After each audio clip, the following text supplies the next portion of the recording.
Good evening. I'm Bruce from the Morgantown RPG Society, and we're going to be going over Savage Worlds, the setting, and a little bit on character creation. Savage Worlds is a generic role-playing game system. It came out in 2003, I believe, written by Shane Hensley, published through Pinnacle Entertainment Group, or PEG. It is a stock setting, and there are various other settings that you can add on for depending on the genre that you want for a game, which sometimes pulls rules out or adds in additional things specific to that setting. But honestly, if you look through the main book, you can pretty much create whatever you want. I'm going to go over the generic setting for Savage Worlds and a few various additional ones such as ETU, Deadlands Noir, and a Thin Blue Line. Thin Blue Line is actually you're going to be playing police officers in Michigan where weird stuff happens. Supernatural, that kind of thing, versus normal detective work. Deadlands Noir, location-wise, you're in Louisiana, New Orleans, right after World War II, and during the Depression. Unfortunately, you could have people coming back to New Orleans that were in World War II.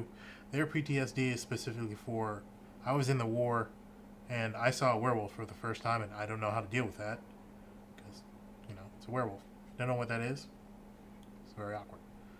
E2 is more if you think of Buffy the Vampire Slayer, college years, because you have term papers, you have studying you need to do. You might have a job. You might have a boyfriend or a girlfriend, significant other. You might have your parents coming to visit, but you don't know when. Also, there's supernatural stuff. So you have a duality there that you're trying to figure out. Passing your classes because you're going to college, and supernatural stuff.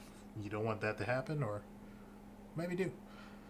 So we'll go into those a little bit later, but basically for now we'll go into about PCs. All PCs are called wildcards. They're a little bit different than your normal person. For stats, you have anywhere from a D4 to a D6 to D8, D12, D10 in there as well. An average person for a stat will be a D6. You have 5 stats. There's not really a dump stat for people who are familiar with Dungeons & Dragons. Just because you're the wizard doesn't necessarily mean you don't need a high constitution. You might want a high constitution anyway because you're a wizard, because if you take a punch, it's going to hurt. The weakest would be D4 for a stat, or a tribute, I should say. Same thing with a skill. There's something called Untrained where it's a D4 minus 2, so it's even worse than being just partially competent. These are all called traits in the system, so if you have a trait check, it might be based off an attribute or it might be based off of a skill. So let's talk about traits. Traits could be anything from your attributes to your skills. They both fall under the same major umbrella of traits, which is what you do for checks. Let's say you have an average skill or attribute that you're going to use, which is going to be a D6. Since you're a wild card, you get an additional D6. What this means is you're going to be rolling and comparing whatever the highest one is for the roll for the challenge. That's the one you want to go with. D6 is pretty much like an average trait. For if it's an attribute or a skill, regardless, D6 is average. A little bit higher would be a D6, D10, or a D12. D12 plus 1, plus 2, plus 3, plus 4. That means you're really good at it. Of course, granted, if you're really good at that, there's probably a lot of other stuff you're not very good at. Another interesting thing about Savage World, it's called acing when you do a check on the dice. Let's say you roll the dice and you get a 3 on your wild dice and you get a 6 on your trait dice. Since you got a 6, you would keep on rolling it, get another 6, that's a 4. You would add those all together, so it'd be a 3 versus a 4, a 6, and a 6. So 16 versus 3, probably want to take the 16. The normal level for a trait check is usually a TN of 4, target number, which means you just need to roll a 4 on whatever dice you have. Now, since you have a 16, there's something called raises. You succeeded at your target number of 4, and you got additionally raises on top of that. Every 4 points above that, after the 4 is a raise. So you'd have 4, first raise would be 8. Second raise would be 12. Next one would be 16. If I had rolled a 13 total, it would have been 4, 8, 12, and you lose that last point because you only got 2 raises. It doesn't go over. You have to stay at least at the target level. You go under, same thing. You don't make it. So let's talk about hindrances and edges. Two things that'll set out your character versus the other players and other people in the world, even as wild cards. Your edges are your advantages. May not necessarily be in combat. Same thing with hindrances. They're things that are detrimental to you, but your player is a whole player. There are good and bad things about your character.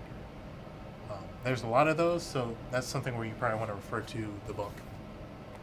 They actually have a hindrance and edge list with a short summary of each in there. During character creation, you might want to just look through the names of them in the book and the descriptions and figure out if that's something for your character concept that sounds good. For character creation, there's two concepts of I'm going to build a character based off of this, or looking at the rules and then say here's my background, or here's my character concept and I built to that.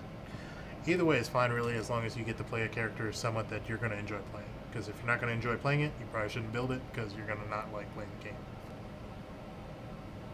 The next thing we're going to talk about is bennies.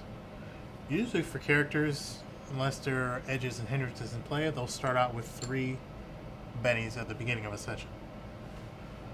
The GM gets a benny for each player in his group. If he has the wild cards, he usually gets their enemies. They get their own set of bennies as well. For the next game I'm running, I'm going to be doing something a little bit different where I put in an additional benny for the players that they can't use. This is actually going to be a player's choice.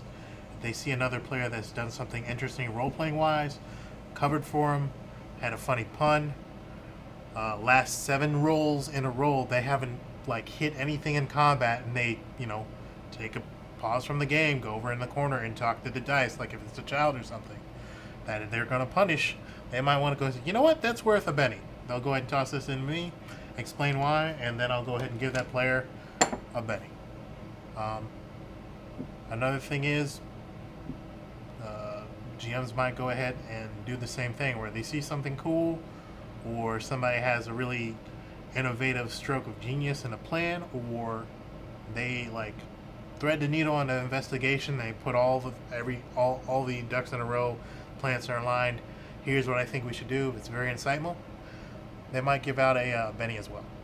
Going into combat a little bit, Savage World I think has a very interesting way that they do initiative versus D20 games. In Savage Worlds, I explained, you use anything from a D12 to a D4. D20s really don't come out unless something really bad happened to you as a player and you have to roll on a chart, in which case don't get a 20, because that's good for me as a GM, because I'll laugh.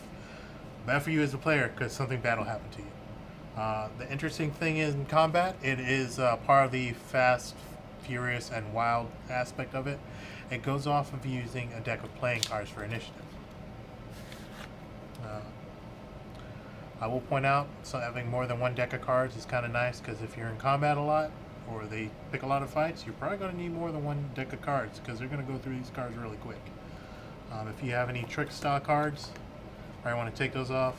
Anything explain the deck, but any playing cards with your 2 jokers in it and 54 cards, that's what you're going to be using for combat. What you do is you deal out cards to the players versus rolling, and you do from ace to 2.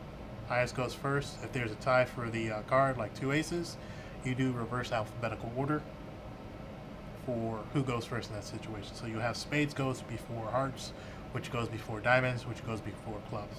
What's interesting is if you have a group of players and they're fighting, let's say, a stone giant, which you think would be really slow. You might just hit him first round. He goes first because he ate his Wheaties that day. So somebody's getting hit by a big stone giant because they didn't expect it, and he had his one quick step. Another thing to go ahead and do in combat, besides just trying to go ahead and get that target number of 4, would be if you're fighting a melee. That goes off of a secondary skill called parry, which is a different target number depending on how good they are at fighting or if they have special abilities or an edge. Usually in those situations, you have to hit those numbers. If you're trying to shoot something, it's usually a 4, unless there's penalties in place, like you can't see the person, they're outside of your normal area of hitting something, or if for some odd reason you walk around the corner, you have your gun pulled, or bow and arrow, and you're trying to shoot somebody at point blank range, then you'll have to go off their parry. But the other thing is, you probably want to have some pens and paper to play, things to write notes. If you want to have certain items you give to players, I suggest getting note cards. That'll be beneficial.